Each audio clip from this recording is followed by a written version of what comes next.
Good morning and welcome to Morning Movie News, where the box office numbers for Justice League are starting to come in, and you need to prepare yourself for the reality of the situation, which we don't quite know what it is just yet, but we can take a Batman v Superman level debut of about 160 off the board, because the Thursday night numbers for Justice League, they were looking like around 11 there for a minute, but they actually ended up being 13. Woo! That's the kind of numbers we're talking about here. So while it's not at the level of previous DCEU films like Batman v Superman, which Thursday night's haul was 27.7, wow. So it's about half of that. And then even Suicide Squad brought in 20.5 when it debuted on Thursday night. But still, this match Deadpool, which came in at 12.7, right? That's pretty good. That ended up, as you might recall, around 130. So the real question here is, are we looking at like a 130 opening, which would put it in like Thor Ragnarok territory, Deadpool territory, or are we looking at something like Wonder Woman, which opened at around 100? We'll see what happens. I think that it could still make the 130, not only because it opened where Deadpool did on Thursday night, but weekend matinees could be quite strong with families, as they were, interestingly enough, for Deadpool. Ended up being a family film there, even though it was rated R. And Justice League has certainly been engineered to be a family film. I mean, if it doesn't register with families and they don't power those matinees, then Warner Brothers is going to feel pretty stupid for completely, readjusting their entire brand to court those moviegoers. So we'll see what happens. Now, of course, Wonder Woman ended up making a ton of money at the box office. Didn't reach BVS levels because it had a problem overseas, but it did really darn well.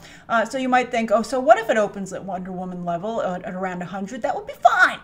Well, I don't think it's going to have the kind of staying power that Wonder Woman did. You know, a lot of people didn't expect Wonder Woman to be good, so it suffered a tumble from the previous DCEU Thursday night openings because of that, and opening weekends because of that. But then word of mouth, of course, was like, you got to see this thing, and many people saw it multiple times. Although many of you are already seeing Justice League multiple times. So again, I think it probably will be better. Last it was tracking about 110, 120.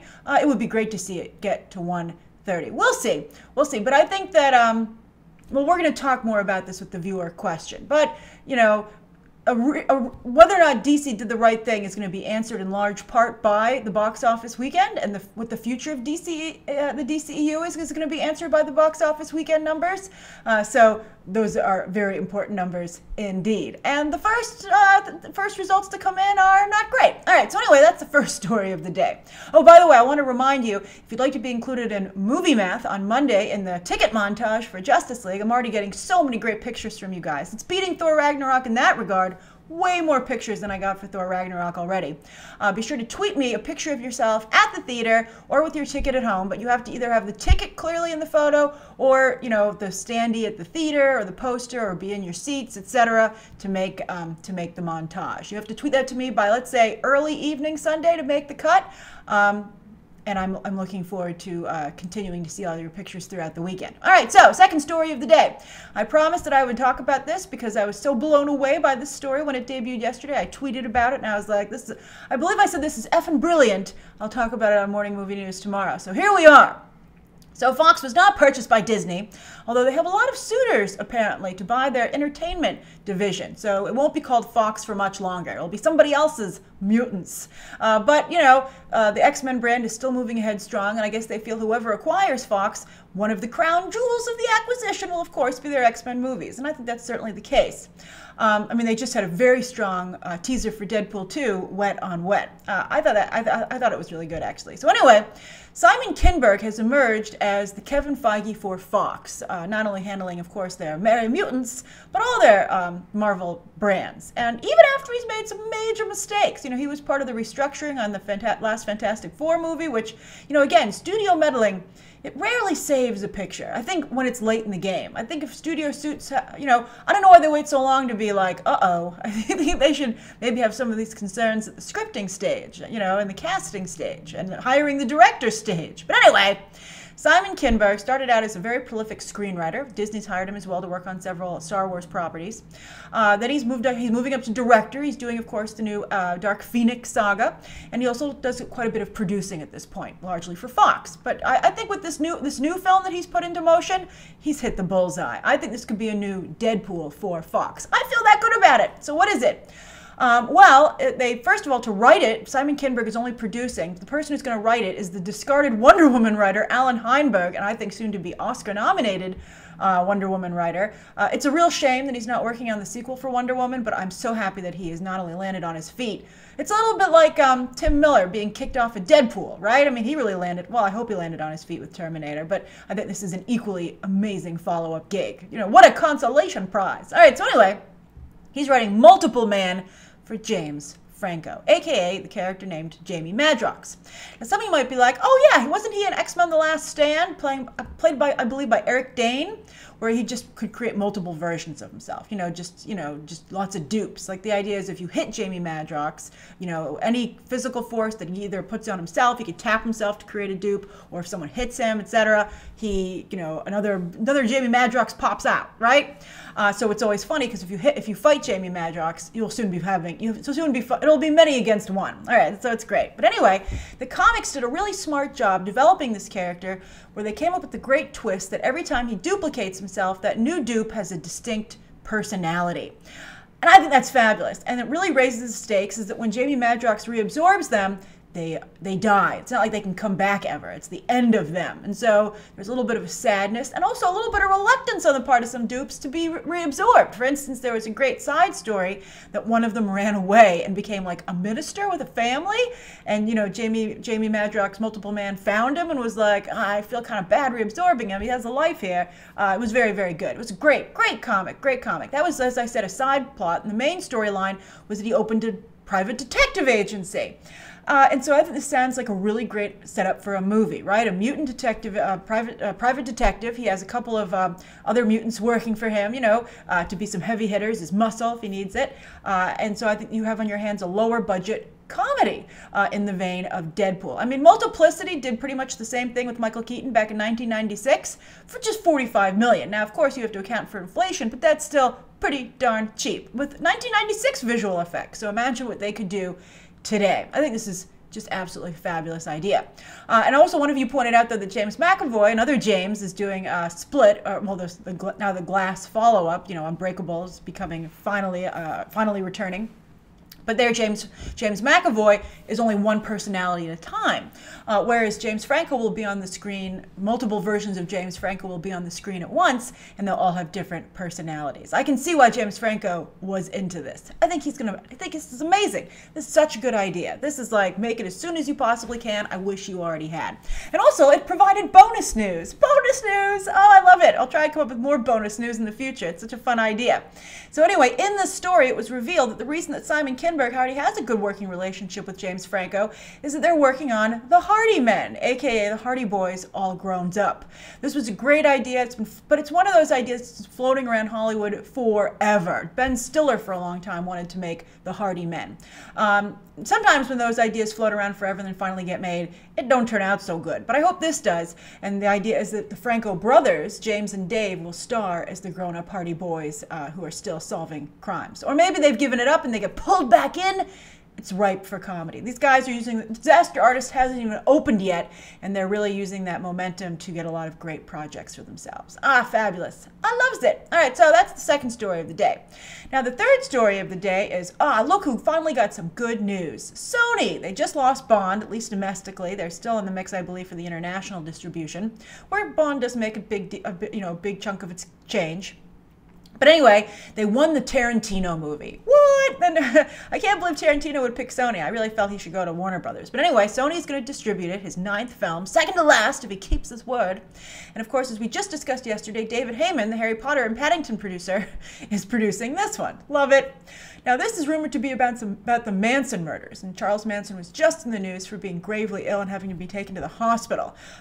No word on his current condition.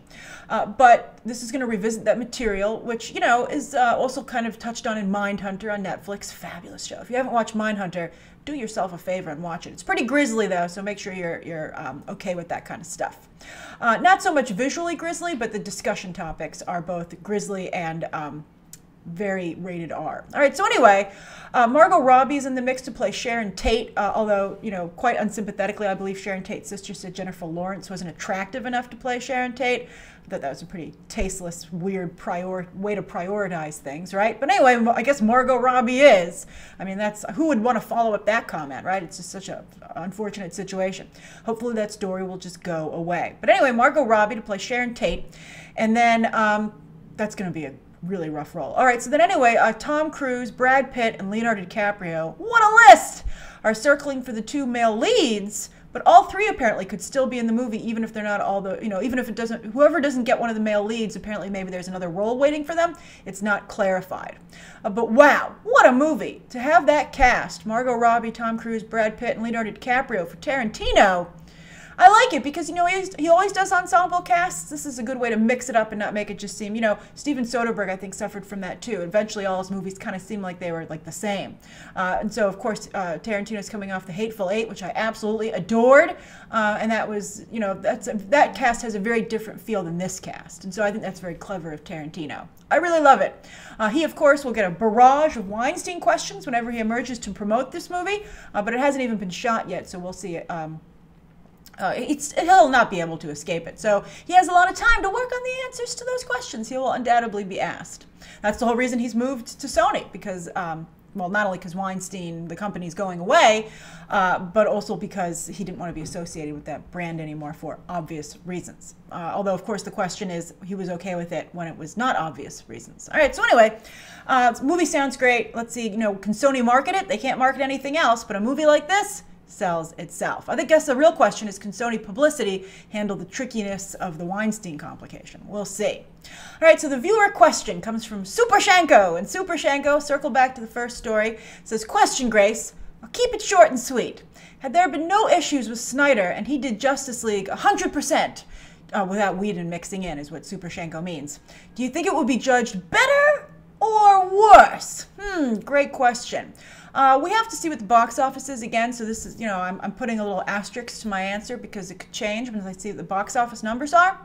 But I think it would have been judged worse by critics. I think critics just do not like Snyder or appreciate what he tries to do with the DCEU, which is unfortunate. But I think it probably would have been received better by the hardcore fans. I have to see how the casual fans react. That's the real question mark here.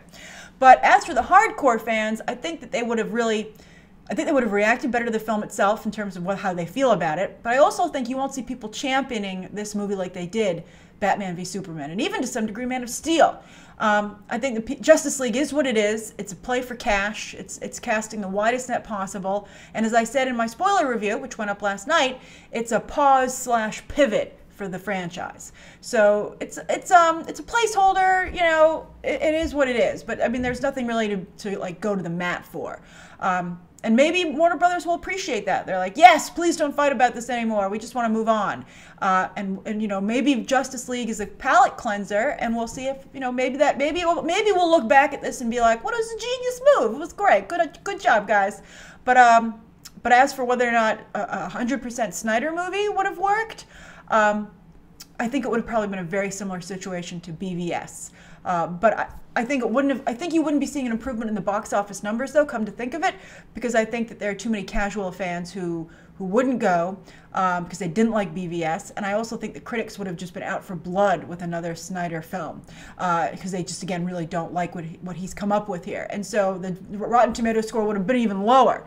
So it's a really difficult situation. But as far as the judgment situation goes, my short and sweet answer is worse for critics, judged better by fans. So what do you guys think? Thank you so much for tuning in. Please write down below your thoughts on today's top 3 stories, Super Shanko's viewer question. By the way, on a side note, let's get that Snyder cut out to Blu-ray, right? That would be really interesting. It would be great. I don't think that they'll ever do that, though. But anyway, write your thoughts down below. Thank you so much for tuning in, and you can check out some more videos right now.